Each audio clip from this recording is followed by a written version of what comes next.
আজকের এই ভিডিওতে আপনাদেরকে এমন একটি উদ্ভিদের কথা চিনিয়ে দেব, যে উদ্ভিদটা এশিয়া মহাদেশের মধ্যে সবচেয়ে জনপ্রিয়।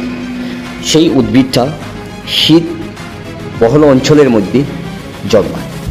আপনাদের প্রত্যেকের পরিচিত ধনিয়া পাতা।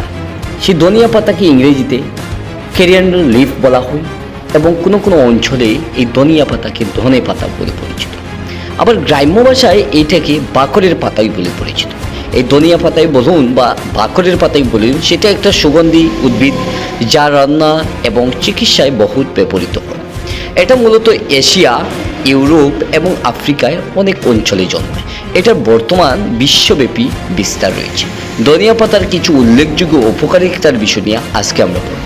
আমরা জানি ধনিয়া পাতা হজম শক্তি বাড়াতে সহায়তা করে, রোগ প্রতিরোধের ক্ষমতার বৃদ্ধি, এতে ভিটামিন সি এবং অ্যান্টিঅক্সিডেন্ট রয়েছে যা শরীরের রোগ প্রতিরোধ ক্ষমতা বাড়ায়। তার সাথে সাথে রক্তচাপ নিয়ন্ত্রণ, ধনিয়া পাতা রক্তচাপ কমাতে সহায়তা করে এবং হৃদযন্ত্রের জন্য উপযোগী। ত্বকের যত্ন, ধনিয়া পাতার রস ত্বকের জন্য উপকারী। এটি ত্বকের দাগ দূর করে এবং উজ্জ্বলতা আরও বাড়িয়ে দেয়। শর্করার মাত্রা নিয়ন্ত্রণ করে এই ধনিয়া পাতা। ধনিয়া পাতা লিভার পরিষ্কার করে এবং টক্সিন অপসারণ করতে অনেক ভূমিকা পালন করে।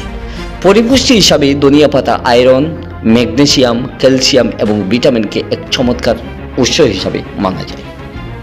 ধনিয়া পাতা প্রধানত উষ্ণ এবং আর্দ্র পরিবেশে ভালো জন্মে। এইটা ভারত সহ বাংলাদেশ, পাকিস্তান, চীন, মেক্সিকো এবং দক্ষিণ আমেরিকা সহ আরও নানান স্থানে প্রচুর পরিমাণে চাষ হয়।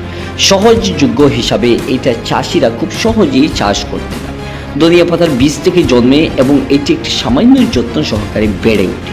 ধনিয়া পাতার ব্যবহার শুধু রান্নার কাজে সীমাবদ্ধ নয়, এটা একটা ঔষধ এবং রূপচর্চার জন্য খুবই একটি গুরুত্বপূর্ণ প্রাধান্য পায়। ধনিয়া পাতার ভিটামিন সি রয়েছে, ভিটামিন এ রয়েছে এবং ভিটামিন কে সাথে পাশাপাশি আয়রন, ক্যালসিয়াম, পটাশিয়াম এবং ম্যাগনেসিয়াম সহ খনিজ পদার্থ সমৃদ্ধ। এগুলি শরীরের পুষ্টি সাধনের পূরণ সহায়তা করে এবং বিশেষত ভিটামিন কে অর্থাৎ হাড়কে মজবুত করতে, রক্ত জমাট বাঁধতে অনেক উপযোগী রয়েছে। এই ধনিয়া পাতার সংক্ষিপ্ত আপনাদেরকে পরিচয় করিয়ে দিলাম। তাই আপনাদের মতামতগুলি ভিডিওর নিচে কমেন্টে জানাতে পারেন। আপনারা কেমন লাগলো এই ভিডিও দেখে? আপনাদের কমেন্টগুলো দেখে আমরা নতুন নতুন ভিডিও বানানোর চেষ্টা করব। আজকের এই ভিডিও টিউটোরিয়ালে অতটুকু। নেক্সট নতুন কোনো এক ভিডিওতে আবারও আপনাদের সাথে দেখা হবে। ধন্যবাদ।